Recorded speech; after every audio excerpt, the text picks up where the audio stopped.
Oh, I'll be brave if you're brave. I'll be brave, but only if you're brave. And it could be just you and me. We'll be family. Just wait and see. Welcome to this evening's edition of the Lung Cancer Living Room. Tonight, as many of you know, we will be talking about biomarkers and new targets in lung cancer. I'm Danielle Hicks. I'm Chief Patient Officer here at the Go-To Foundation for Lung Cancer, with the goal of bringing to you live educational talks from key opinion leaders, such as Dr. Stephen Liu, who is a MD, Associate Professor of Medicine, Director of Thoracic Oncology, and Director of Developmental Therapeutics at Georgetown Lombardi Comprehensive Cancer Center. I want to start with a little bit of background on how we determine if a patient diagnosed with lung cancer has a target. When we're talking here about biomarkers, and as I tell patients all the time, biomarker testing comes by many names, and everybody calls it something different, right? Whether it's molecular testing, genomic profiling, comprehensive profiling, like all of that. So let's start very basic about what is a biomarker and what are we looking for when we test for these. Yeah, so this is the most important piece of information to obtain once we have a diagnosis of non-small cell lung cancer. And while it's exciting at meetings to focus on the therapeutics, first line, second line, resistance, none of that matters if you don't make that first step properly. So what is a biomarker? There are a lot of definitions, but for lung cancer, a biomarker is a measurable characteristic of the cancer. And we're usually talking about either proteins on the outside of the cancer or changes to the DNA on the inside of the cancer cell, which is usually what we're focused on. And like you mentioned, there's lots of different names. They're describing the same thing: molecular testing or profiling, genomic testing, mutation testing. They're all describing the search for certain mutations, certain biomarkers. And these biomarkers tell us about the biology of the cancer. You know, what is fueling this cancer? How did it come about? What's making it go? What is driving this cancer? And when we find these changes, we call them driver mutations. And when it comes down to it, we are trying to identify something that cancer is relying on, something that makes it different, that it needs to exist, to thrive, to survive. And if it's important to the cancer, it's also a vulnerability. And so we try to target that context of vulnerability because maybe we can take it away. And so biomarkers tell us about prognosis. They tell us about the biology and the patterns of spread. That's all useful information. But most importantly, they guide proper therapy from the very beginning. And some of the biomarkers we're looking for: mutations in the EGFR gene, fusions or chromosomal rearrangements, same thing in the ALK gene. When we find these, we have very effective and generally well-tolerated therapies, but it has to be the right match. So if we have an EGFR mutation, we can start an EGFR inhibitor, and the vast majority of patients have a rapid, durable response. But that exact same drug in a patient whose cancer doesn't have that mutation, the chance of response is 0%. So we can't guess. We have to know, and we really have to get it right the first time. Yeah. One of our mantras is don't guess test. And too often we see, especially in the community, that these docs are only testing for one or two or three of the potential targets. Yeah, you only can find what you're looking for. So right now, not only have we talked about lung cancer being many diseases, but when we're talking about biomarker testing, who should be getting biomarker testing? It's a good question. Kind of depends on who you ask. In my opinion, anyone with non-small cell lung cancer should get biomarker testing.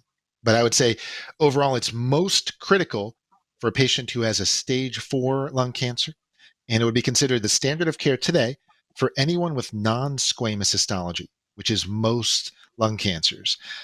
It should be considered in squamous histology as well, and many institutions, many clinicians, myself included, would test regardless of histology because some of these targets are seen in different histologies, and again, when they're there, it makes such a difference when you find them. There's more recent data over the past year or so that biomarker testing may guide your treatment options in earlier stages as well. to me, this is critical information, right? Our philosophy here is know thy enemy. The more we understand the cancer, the better we can treat it. We want every advantage we can get. And so I'm testing everyone with non-small cell lung cancer.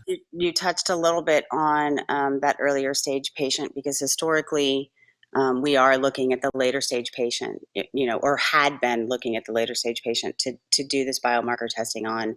And we've had conversations at the living room in the recent past, and quite a bit actually over the next year, based on exactly what you're talking about in this earlier stage patient, particularly as it pertains to the ADURA trial and some of the results coming out of that. And I know it's not on the agenda for tonight to talk about, but since we kind of brought it up, can you talk a little bit about what that trial showed us and what is sort of happening? Yeah, no, it's an important study, and it does open up this whole can of worms that we need to address, but we have to address it, and it's going to make a difference. The ADORA study was a randomized phase 3 trial that was led by our colleague at Yale, Dr. Roy Herbst. He presented these data last year, and what it showed was in patients who had resected lung cancer, so a curable lung cancer, an earlier stage, this was stage 1B to 3, that had a complete resection, so all their tumor is gone, could have received standard chemotherapy if appropriate. And at that point, the standard would be to watch, to observe only.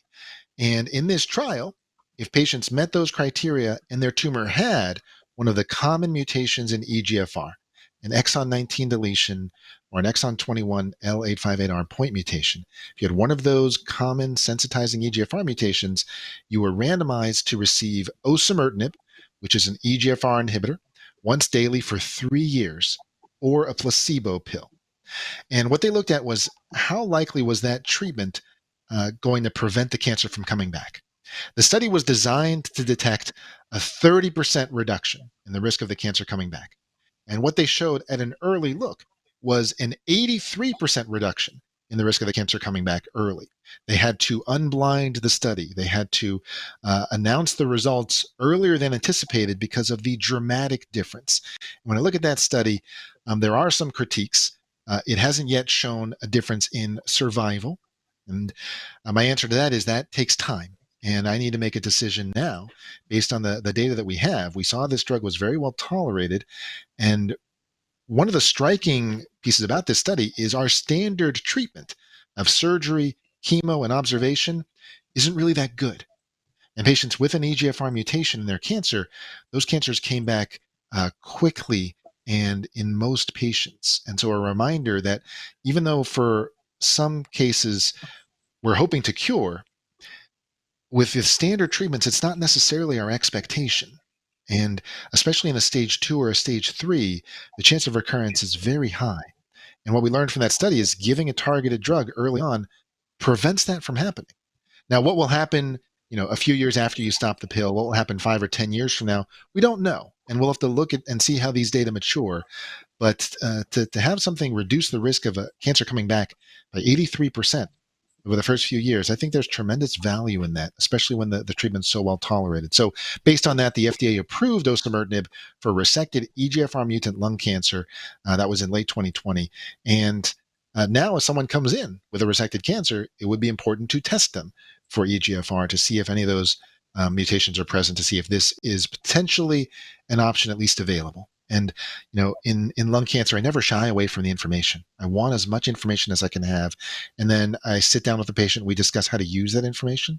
But if you're not looking, you're never going to find it. Most folks out there at early stage don't actually realize that with these resectable or, folks who do qualify for surgery, upwards of 40% of them will recur, right? And so we're trying for multiple reasons, but to have this sort of as a back pocket option for the patients who currently, are in the EGFR realm is really sort of setting the stage for what this might look like with other targets, right? And the research that still needs to be done with some of the other biomarkers.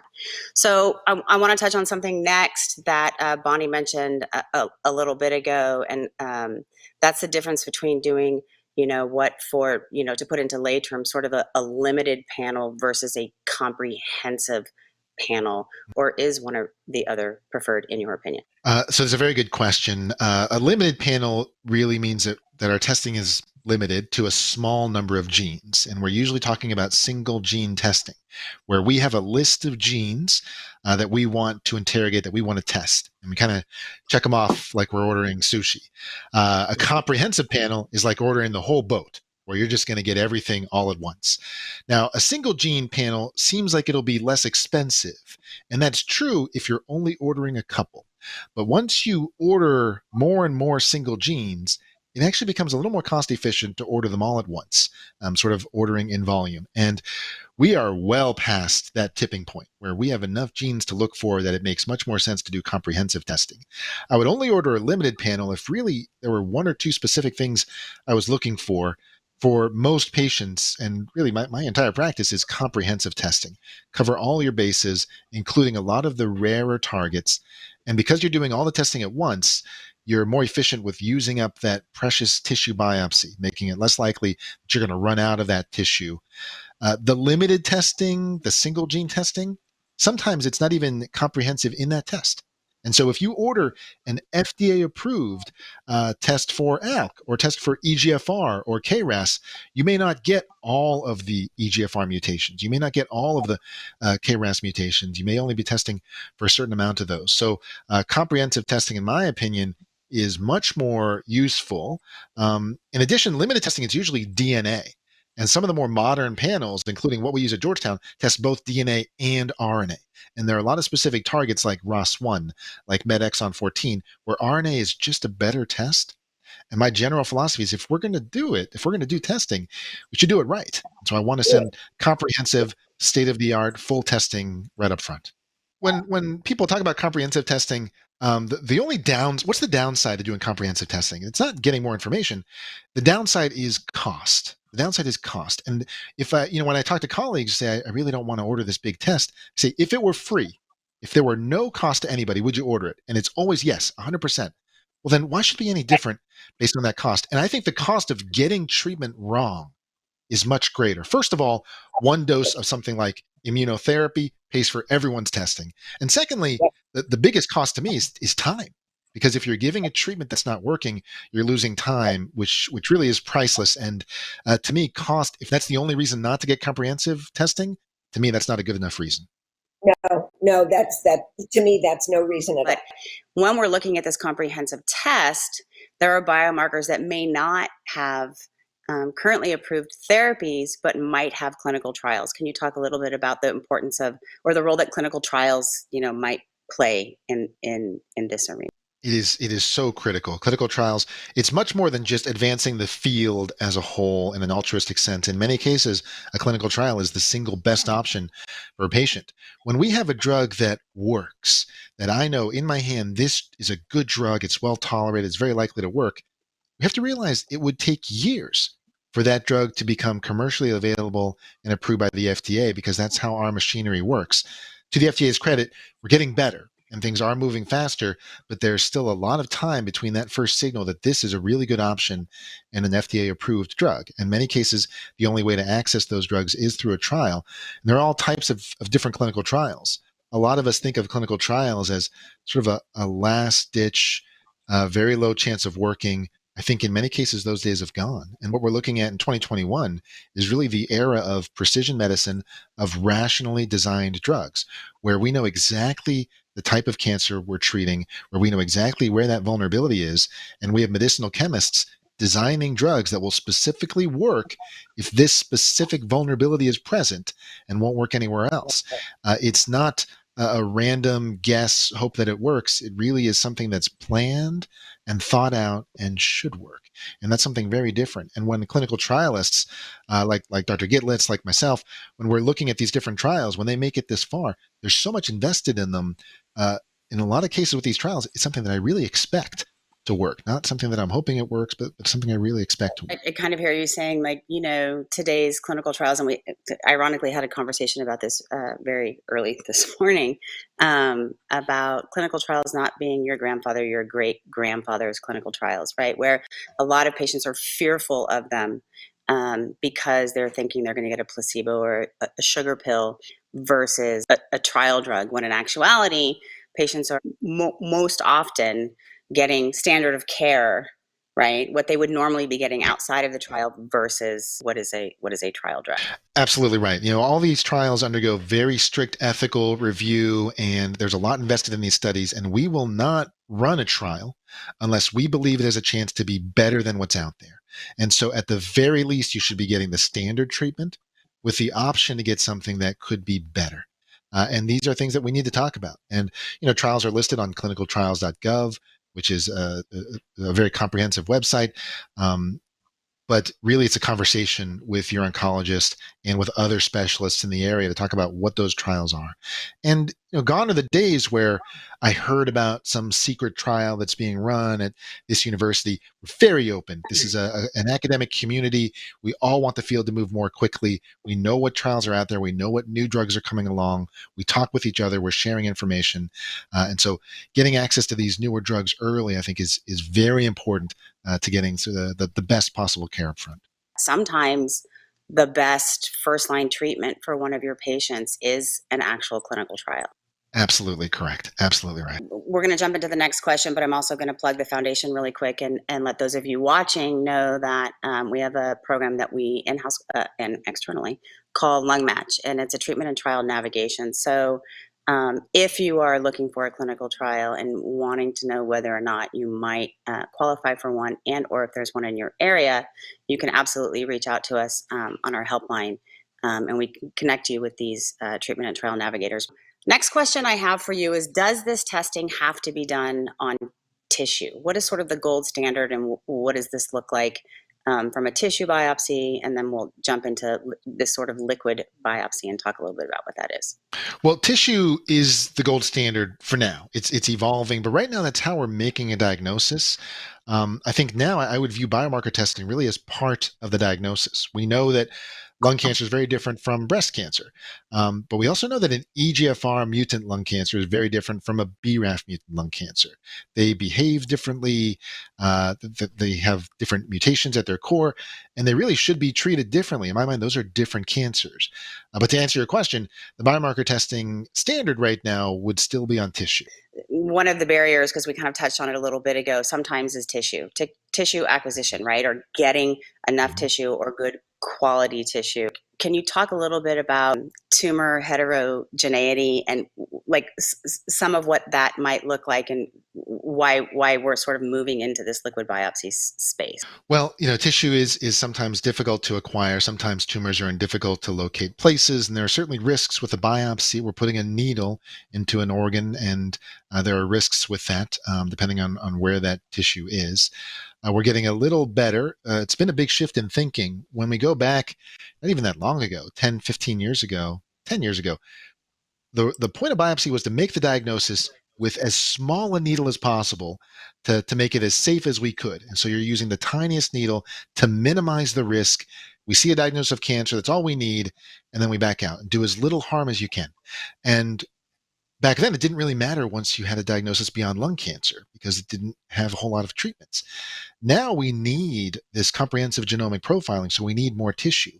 And to use a larger needle may increase the risk for that procedure, but it is definitely much safer than doing another biopsy or having to go back and do it multiple times and avoiding the delays that are associated with that.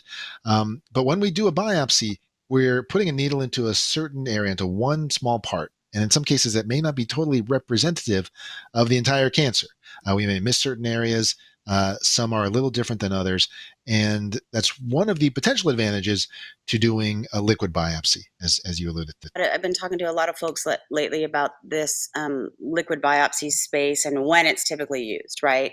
Is it used as a companion diagnostic at progression, to see maybe what's going on, folks who may not be healthy enough for a tissue biopsy? Can we talk a little bit about what a liquid biopsy is and sort of how they work, and then where they're currently for the most part being used?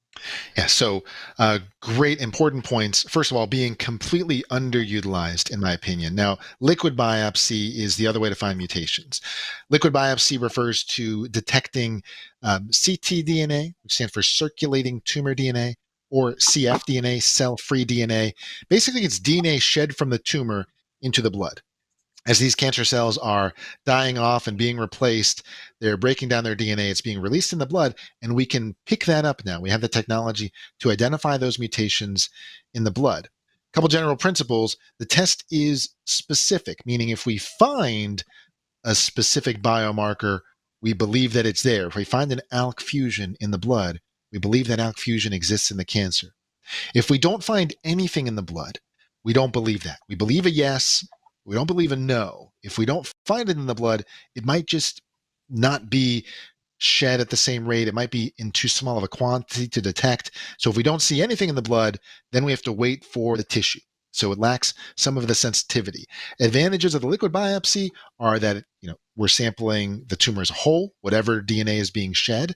Potential disadvantages, in theory, if there were two cancers at once, we wouldn't be able to tell which came from which. An advantage is that it's faster. A tissue-based biopsy test, if I have the tissue in my hand, I'm running next generation sequencing, probably going to take about 2 weeks to get those results, whereas a liquid biopsy would be half that time, if not even shorter. So faster results, downside, potentially an additional cost. So weighing the pros and cons, in my mind, again, they are complementary. And there were some studies done from UPenn with Dr. Charu Agarwal and Dr. Josh Baumel that showed that when you're doing tissue and liquid together, you are catching more mutations. You're seeing more if you do both together. They are complementary. And I think, as I mentioned before, everyone would do them if they were complementary. And if we just take cost out of it, I think that the liquid biopsy really adds a lot at the time of diagnosis. So on our institution at Georgetown, we send both right away. When I first meet a patient, we send liquid right away, and we're doing tissue at the same time because, again, I think they build off of each other.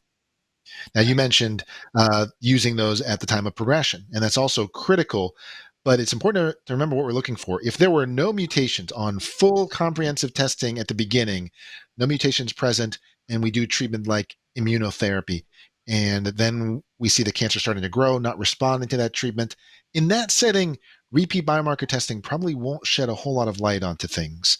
It's not necessarily the wrong thing to do, but maybe not really going to give us a lot of information. If you start with a driver mutation, if you start with a biomarker positive cancer, then at every step of the way, testing is going to give you valuable information. Because if you have a biomarker and you start a targeted agent, if you have EGFR, you start an EGFR inhibitor and it's working and you're still taking the medicine, and then the cancer starts to grow or a new spot pops up. If we didn't change the medicine, then the cancer must have changed itself. Something's different. So if I'm seeing growth, something's changed. And if you can pinpoint exactly what has changed, then you can adjust your treatment and try to cover that back door that cancer is trying to slip through and restore control of that cancer. So again, information is our friend here. And every time that cancer is changing, I want to know exactly what's changed. How has it changed so that I can rationally change my treatment as well? If you can find it in the blood, then you can be fairly certain, if not very certain, that it's there. But just because it doesn't show up in the blood doesn't mean it's not there. So that's why sometimes we have to wait for the tissue biopsy results to come back. And then again, at progression, cancer, sadly gets sort of smart and figures out what's blocking it and how to work its way around it. And so knowing what that workaround is for the cancer is also an important piece in determining what the next treatment is. Did I capture that? Absolutely correct. Well said. Okay, great. So in your opinion, how important is it that patients wait for this biomarker testing for the results to come back before starting treatment? Because I know, as I'm sure you do, that patients are anxious and they find out they have cancer and they want to get started on trying to fight the cancer right away. So how important is it that we wait? Yeah, it's absolutely critical. And I'm glad you asked this question. This is a really tough one. And I completely understand when you have a diagnosis of lung cancer, you do the research and you realize this is a serious condition. This needs attention.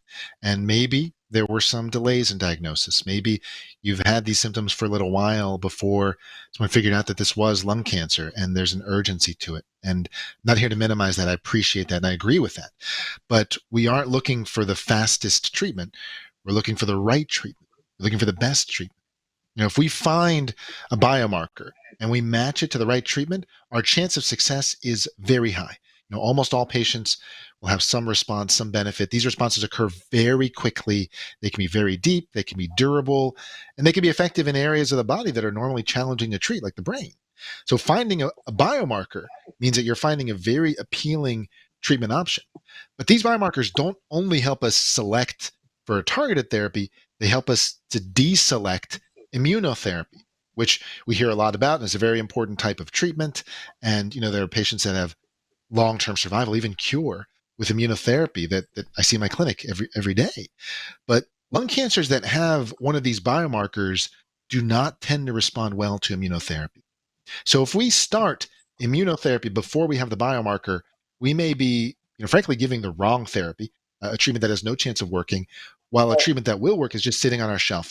And the sequence is actually very important. And this is something that's new for oncology.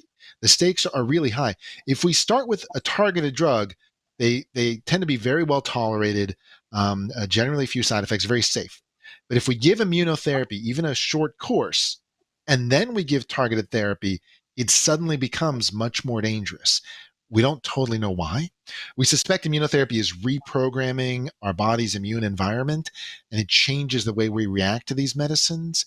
But some of these side effects can be very dangerous. So there are some patients that need to start therapy very quickly because of symptoms, because of location. And in those settings, if I need to start treatment today and I don't have the biomarkers, that treatment is chemotherapy, because we can walk back from chemotherapy and still move forward safely. The same's not true for immunotherapy. So that's why it's important we get that biomarker testing done quickly so we can make sure we're giving the right treatment and giving it in a safe way.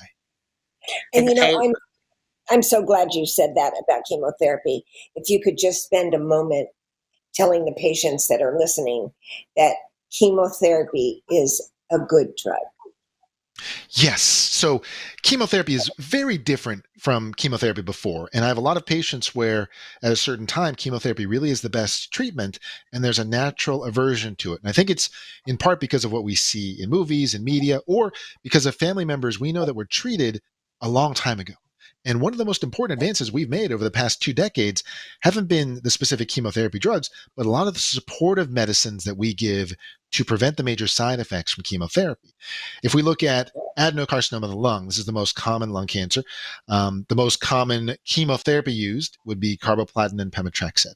And those are drugs where generally patients would not expect to lose their hair. Most patients will not vomit or throw up even once, where we've gotten very good at managing or minimizing the side effects. And I don't want to say that chemotherapy is easy. I would never say that. It is, nothing about this is easy. I'm not here to minimize that. But I also want patients to appreciate that you're not meant to suffer through this.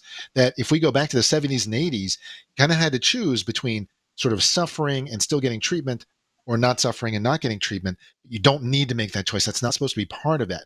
My job is not to make cancer smaller. My job is to improve the quality and quantity of patients' lives, and making people sick through it is not part of it. So if we do start chemotherapy and someone does have side effects, someone reacts poorly, then it means that I didn't give it right, that I gave too much, or that I need to make some adjustment, because suffering's not supposed to be part of it. And if something goes wrong, we need to adjust. We need to make sure that doesn't keep happening. I think it's really important that you're talking about all of this, because quite often over the years in talking with patients, they'll mention side effects of therapy, and we'll say, well, have you talked to your doctor about it? And they're saying no, because I'm afraid he or she is going to take me off my therapy if I let them know that I've got X, Y, or Z side effect. And I think it's really important to drive home exactly what you're saying, and that is that there are highly effective drugs available to these people to counteract and manage those side effects. That's the most important part. You have to have a good rapport, good communication, because why sort of needlessly suffer? Why tolerate things? And that happens too much. And I really try to push. If someone says I'm doing fine, really try to push. Sometimes I'm asking family members, watching things, because some people do feel you have to suffer through it, you have to tolerate it, you have to put on. But that doesn't have to be part of it. In fact, I would actually argue that it's counterproductive. That if I have someone that's getting a treatment and they're having a lot of side effects, not telling me, they're not going to be able to tolerate it longer and will end up having to stop treatment because it becomes unsafe. Whereas if a patient tells me early, I can maybe make some adjustments to make it so much easier to improve the quality of life now, but also to allow us to continue this treatment maybe much, much longer. So I think it's everyone's interest if we're just very open, just tell me what's going on. And if there's something that I can't really make better, then we can make a decision together about whether this is something we can tolerate or not.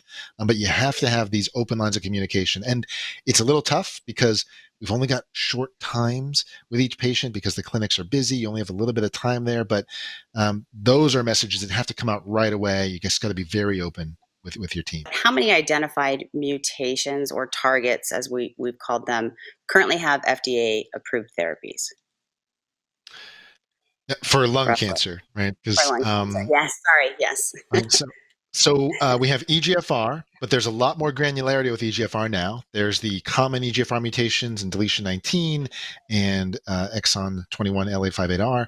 There are atypical, less common EGFR mutations like exon 18 G719X. And then more recently, just within the past few weeks, the EGFR exon 20 insertions. And so there's a lot of granularity. We have different drugs approved for those different types of mutations. EGFR is not just yes or no. We need to know the specific mutation that's there because there are different drugs approved for those different mutations. We have approved drugs for ALK, which is fusions, for ROS1 fusions, for BRAF V600E mutations, for NTRK 1, 2, and 3 fusions, for MET exon 14 mutations, for RET fusions, and for KRAS G12C. HER2 mutations are coming, not yet approved. And we do have some general biomarkers for immunotherapy, like PD-L1 expression, microsatellite instability, maybe a little less relevant for lung cancer. But those would be the lists today. If you ask me in 6 months, it's going to be there'll be even more, I promise. Which is great news. Things are moving, and patients know that. If one drug is failing them now, there's another one out there, and then there'll be another and another. And as long as these keep working, the research will keep moving on. Long gone are the days when it is just an EGFR mutation, right? And the submutations under that EGFR are so important. And without this biomarker testing, we don't know what that is. We don't know whether or not a clinical trial, to your point, Dr. Liu, might be the best first-line treatment, or if there's already one with an FDA-approved therapy. So with that, I want to start talking a little bit about KRAS. KRAS, when I entered this sort of lung cancer space and dug my heels in, KRAS was something I heard about a lot, right? And back then in 2003, 2004, although they looked for a KRAS mutation, it was mostly so they knew what not to do, not so much what they could do. And now we have some things that we can do. And KRAS represents roughly 30% of the mutations in the space that we've been talking about. And then we've been talking about sort of these submutations. And so not unlike EGFR, even under KRAS, there's a submutation identified as G12C. And we got some great news, some exciting news. Can you talk a little bit about what's going on in KRAS? Yeah, I think you summed it up perfectly. KRAS is one of the more common mutations, but biologically, it's very different from the other biomarkers in terms of its effect on the cell. And as a result, it's been very challenging. We can't block it the same way that we're blocking EGFR, ALK, and ROS. And, for decades, it was considered undruggable, but there have been some advances. We're specifically talking about KRAS G12C. Just the nomenclature, if you're curious, it's all biochemistry. So KRAS refers to the gene. G12C means that at codon 12, what is normally a G, which is a glycine, has now changed into a C, which is a cysteine. And so that one change really has turned a normal cell into a cancer cell. So that G12C represents about half, maybe 40% of the KRAS mutations overall. So if we do the math, it's about 13% of all adenocarcinoma of the lung will have a KRAS G12C, which is a pretty big number. We can also see it in squamous as well, though it's pretty rare, but we can see it in squamous too. There are a lot of different KRAS mutations, G12V, G12D. Our focus is on that most common one, G12C, where we have a new drug that was recently approved, and that's a drug called sotorasib. Sotorasib is a drug that binds directly to that C, to that cysteine residue. So it's not going to work at all in a KRAS G12D because it binds to the C. It has to work in a G12C. So knowing KRAS positive is not enough. Like in EGFR, you need the details. We need the specific mutation. And if you're doing a test like PCR, that's not going to tell you whether it's a C or a D. So you need to know exactly what type of test you're doing. Another case to do comprehensive testing up front. But sotorasib is a drug that's really changed things. This is a drug that was recently approved by the FDA in a huge unmet need for us. Our treatments for KRAS have been immunotherapy and chemotherapy, and that's it. But now we do have a targeted agent approved response. So I can tell you a little bit about some of the data if you'd like to hear it. Sotorasib was studied in the CodeBreak 100 trial, and this was updated at ASCO by Dr. Nando Skalidis. Sotorasib is an oral medication, and it showed a response rate, the chance of response of about 37% in this study. Now, 37% to us is actually a pretty good number. If we look at stability or control of the cancer, we push that up to about 80%, but the chance of significant reduction was about 37%. And the responses were fast. They occurred usually within 1.5 months, and they were durable with a median duration of response of almost a year. And importantly, it was very well tolerated. While there was some changes in some of the blood values and liver tests, and they can see diarrhea, only about 4% were severe diarrhea. Overall, it's a pretty well tolerated drug. That response rate of 37%, to us, it's actually a pretty good number. It's not nearly as high as what we see with EGFR, with ALK, but our standard option for KRAS was chemotherapy with a response rate more like 20%. So we're almost doubling the response rate, and it's so much better tolerated, and it can work for so much longer. Right now, research for KRAS is looking on newer combinations, see if we can get that number higher and better biomarkers, more complex biomarkers, so we can kind of pinpoint that even more to know exactly precisely where to use the drug in the future. But this is a major milestone to have a drug approved for KRAS, a huge unmet need, and there are more coming. And again, this is a space where clinical trials really are important, where this drug showed a lot of promise even a year ago, but the only way to get it was through a clinical trial. I've known that this was really the best option for KRAS G12C for the past year. And so if this were a year ago, really the only way to get access to what I think was the most exciting drug was through a clinical trial. And do you see this working even better on a newly diagnosed patient that's never had any other kind of treatment and they have this first line? If we gave it in the frontline setting, would the response rate be higher? It probably would be higher. And generally, that's the theme we see, that when we move drugs earlier and earlier, for various reasons, the numbers look a little better. But now that this drug is approved, will I use it as drug number one? And I probably won't. Because even though that response rate is important and impressive, and I want that number to be as high as possible, it's maybe not the most important number for me. Maybe the most important one would be, how likely are we to be alive with our cancer under control 5 years from now? And will this targeted drug, will sotorasib, will it give me a chance to have this cancer under control at 5 years? Will that chance be better than something like immunotherapy? Because unlike some of the other targeted agents, KRAS mutant lung cancer can respond quite well to immunotherapy. And I know that I have patients in my own clinic that have a KRAS mutation that received immunotherapy that are now 8 years out, no evidence of cancer.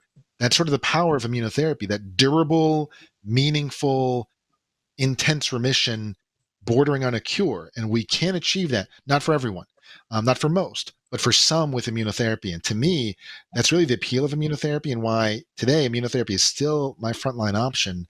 The KRAS drug may have a higher chance of response. It may, but I don't think the response will be as durable as we see with immunotherapy. One of the things that we're looking at now is combining those and really seeing if we can give these targeted drugs with immunotherapy, maybe the best of both worlds. And these are strategies, again, trials that we're trying to develop to see if we can sort of marry those two concepts together. To boost the efficacy. The new drug that we're talking about for KRAS was actually only approved after a first line therapy. Is that correct?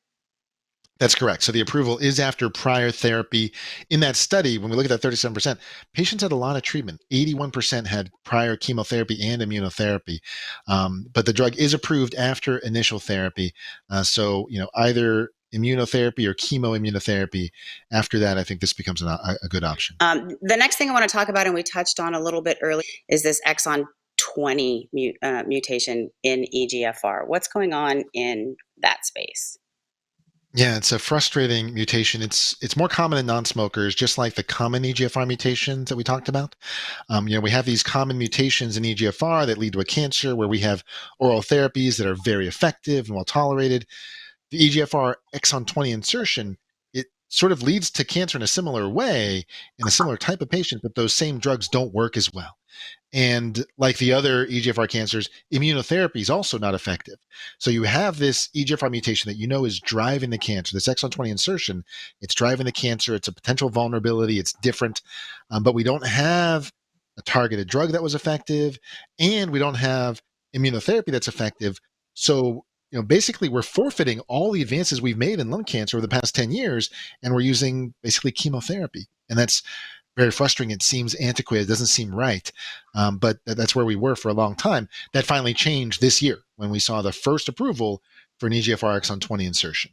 Such huge, great news, and I think those happened within a week of one another, if I'm not mistaken. There's been a lot of direct-to-consumer marketing when it comes to immunotherapy. We've all seen the commercials, right?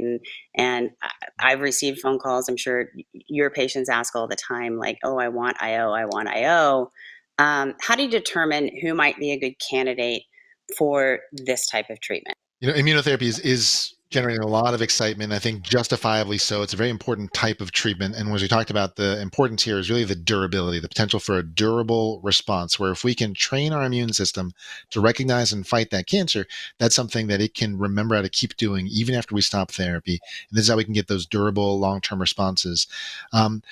Right now, the most important thing is to determine whether a biomarker is present for targeted therapy. Because as we mentioned, not only does that tell us targeted agents will work, it also tells us that immunotherapy is much less likely to work. So it's sort of a negative predictor. So I think the most important determination of whether immunotherapy is appropriate is to see whether targeted therapy is appropriate first. And if targeted therapy is appropriate, we'd send us down a different path. It's really a different type of cancer. If we don't have a biomarker, an actionable biomarker, then immunotherapy really is our standard treatment. Everyone with advanced lung cancer that doesn't have a driver should receive immunotherapy, unless it's not safe to give. Now, there are many different ways to give immunotherapy, and that can be based on certain biomarkers like PD-L1. PD-L1 stands for programmed death ligand 1, and this is a protein, a receptor that's on the outside of the cancer. And so we can test the cancer cells to see if they have this protein there. And if it's in very high levels, then we have certain options to deliver immunotherapy. And if it's not present at all, we still deliver immunotherapy, but we give it maybe in a different way. So immunotherapy really across the board, these biomarkers are going to tell us how best to deliver it. And there are other features as well, the histology of the cancer, the location, the symptoms, really a complex decision that the patient and the oncologist make together. But those biomarkers will help us guide how we deliver immunotherapy. But if no driver is present, it's immunotherapy, period. Just how we deliver it's different. That's great. And I think, we spent a lot of time talking tonight about the non-small cell lung cancer space, particularly adenocarcinoma, although we've touched a little bit on squam. What role does IO play sort of across the board in lung cancer? So we're talking about whether it's small cell, regardless of type of non-small cell. I mean, is that what I'm hearing you say? Yeah, it is really, as you put it, it's across the board. So certainly for non-small cell, if there's no driver mutation, if there's no biomarker that we can act on, it's immunotherapy in one form or another. For small cell lung cancer, advanced stage, it's immunotherapy with chemotherapy as our standard of care. For mesothelioma, it is immunotherapy, dual checkpoint blockade for immunotherapy. We're now seeing evidence immunotherapy can be of benefit after surgery for resected lung cancer. This was data just presented, a week ago from Dr. Heather Wakely, showing that after surgery, immunotherapy helps keep that cancer away. Work that was really driven by Dr. Barbara Gitlitz, who we talked about. So immunotherapy is playing an important role across the board for lung cancer, as long as a biomarker is not present. We really got to think of that as a totally different type of cancer. And before I go to housekeeping, I just want to see if you have any final thoughts that you'd like to share with the community? Yeah, I think that, really what we started with, and that's biomarker testing is critical to forming a treatment plan. And if we don't have full, comprehensive, proper testing, we can't be confident we're giving the right therapy. There are different ways to test. The field is moving very quickly, so it's important to have these discussions. I welcome these discussions with patients, but we want to be very open in talking about them. But while we spend so much time focusing on the different types of immunotherapy, the different drugs, how to approach those, that first step has to be right, or else everything after that is going to be off track. They said if you have you only get one thing to tell the audience right now. What's the one thing you would tell all those lung cancer patients out there to do? And I said, okay, I'm going to cheat. I have two. One is early detection. We really have to ramp that up because the best way we can get our lung numbers up is early detection. I said, but then the second thing is they all have to be offered genomic profiling. We need to know what's driving the cancer. For those of you still watching and haven't yet joined our lung cancer living room community, please go to gotofoundation.org/living room, and you can sign up and get all kinds of good goodies and notifications about what might be coming next in this space. For those of you who haven't heard and maybe new to the living room, Bonnie wrote a book. And it's called The Lung Cancer Living Room, Community of Courage. And that book highlights 20 different stories from lung cancer patients, not only living but thriving with lung cancer. So if you haven't had a chance to take a sneak peek at that book, I want to give, again, a huge thank you to Dr. Liu, all of you watching live, or those of you who will come back post-live.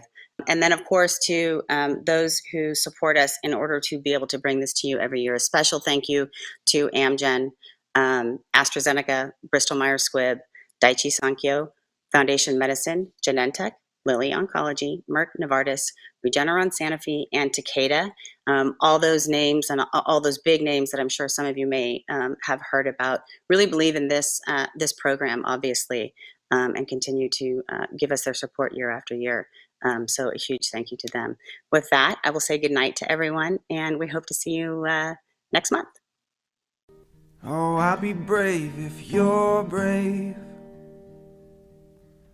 I'll be brave, but only if you're brave. And it could be just you and me. We'll be family. Just wait and see.